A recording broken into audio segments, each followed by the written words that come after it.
Joining us in the studio today is Brian Solis, an author, blogger, and one of the world's leading thinkers in new media and online marketing.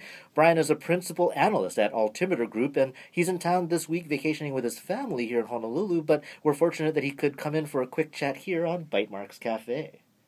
Welcome to the show, Brian. Mahalo. Thank you for having me. So, Brian, you're kind of on a little sort of book tour, and there's a new book coming out. I think it's called The End of Business as Usual. Maybe give us a little bit about what it is that you're trying to convey here.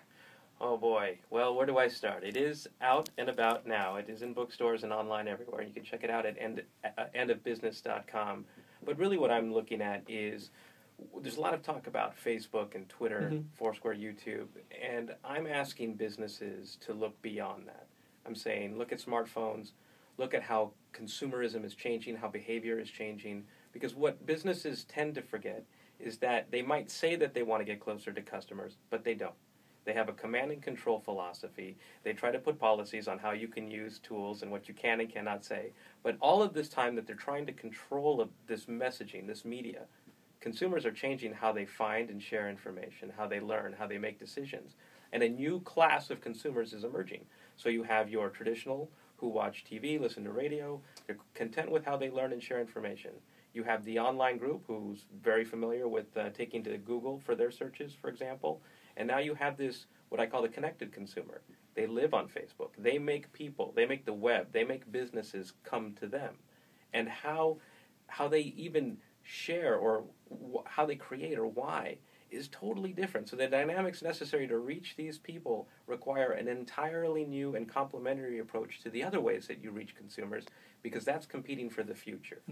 Well, a lot of people, when they're thinking about social media, they think of it as a separate thing. And you had done a post recently called "Social Media is not going to save your business," because, just hiring somebody to tweet for you once a day or once a week is not a solution. It's sort of a stopgap. But when you're talking about it's an entirely new way to think about everything, that also sounds very intimidating to me. I mean, does your book, or would you have any specific practical first steps for somebody who's still just really overwhelmed by a lot of the changes in the marketplace that you're talking about? Well, you bring up really fascinating points, and they couldn't be more true.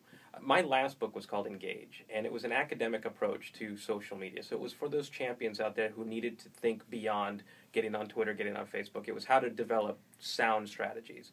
And I realized that the one thing that the book missed were the people who they report to, the management, executive layer. And so I needed to get to those folks to see a new way to see the future of consumerism. So this book is actually written completely different, and it says, here is how people live their life. Here's the digital lifestyle.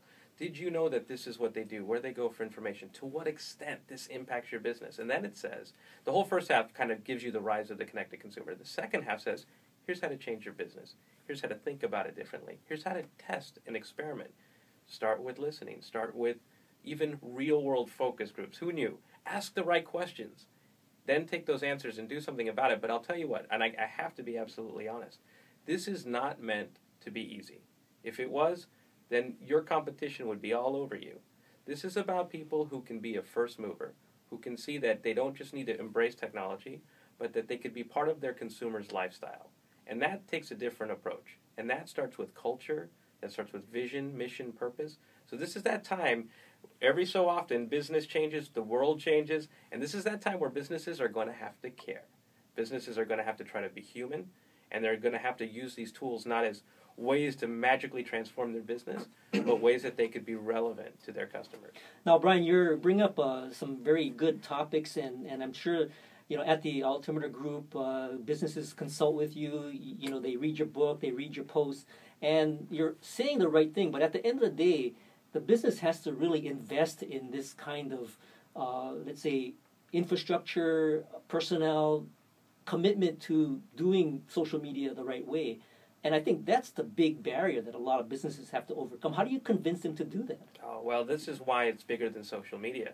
I'll quote a wise executive. I mean, I spend a lot of time not in social media, but in change management and organizational transformation. So those are like big words. But what it means is you can't change the future or the vision or the mission of a company if they don't believe they have to.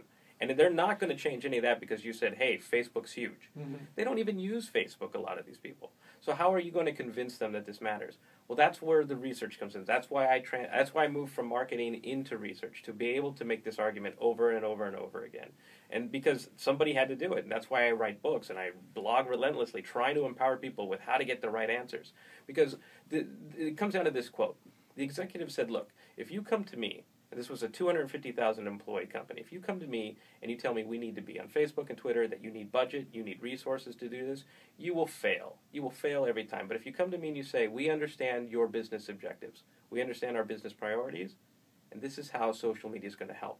Whereas Facebook and Twitter or YouTube become enablers to business objectives, but also at the same time enriching customer relationships, then you will win every time. So that's the thing. Social media has to be an enabler. But we don't think that way. We think about friends, fans, followers, views. How many retweets did we get? But what's the purpose? What's the purpose? Well, we're probably going to have an extended conversation on this next week when your colleague, Jeremiah Aoyang from the Altimeter Group, is also going to be our guest, hopefully with another representative for the local perspective. But for right now, if somebody was interested in your book or in you and your writings, where can they find more information? A good place to start is just at briansolis.com, which is also Brian Solis on Twitter. And also Brian Solis on Facebook. Who knew? But if you want to see the book, it's endofbusiness.com, and it's actually a great read. It's for consumers, so you can see the impact you have as well as businesses. And from this studio, you're going to be heading into Waikiki for a meetup with local geeks and nerds and marketing pros and just curious folks at Tiki's Grill and Bar. So if you want to meet Brian Solis, you're in the area, be sure to check it out. Brian and Jarrell, thank you very much for joining us on Bite Marks Cafe. Mahalo. Thank you. Mahalo. And that's what